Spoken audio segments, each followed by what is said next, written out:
एका छोट्याशा गावात आरव आणि सायली राहत होते. दोघांची पहिली भेट पावसाळ्यातल्या एका संध्याकाळी झाली.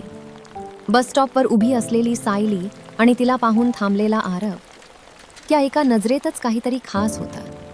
हळूहळू त्यांची मैत्री वाढली.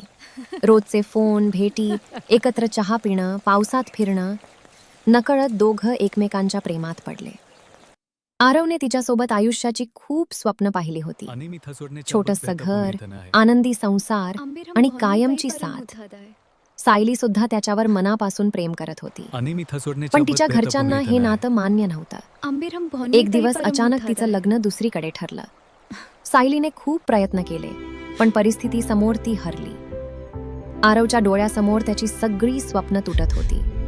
पण तरीही त्याने तिच्यावर राग केला नाही, कारण खरं प्रेम कधीच द्वेष शिकवत नाही. त्यांची शेवटची भेट रेल्वे स्टेशनवर झाली.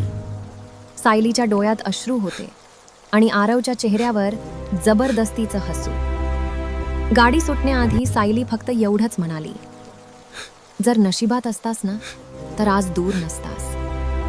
गाडी निघून गेली. सायली कायमची दूर गेली आणि आरव त्या आठवणींसोबत एकटाच राहिला. आजही तो त्या जुन्या रस्त्यावर जातो, जिथे ते पहिल्यांदा भेटले होते.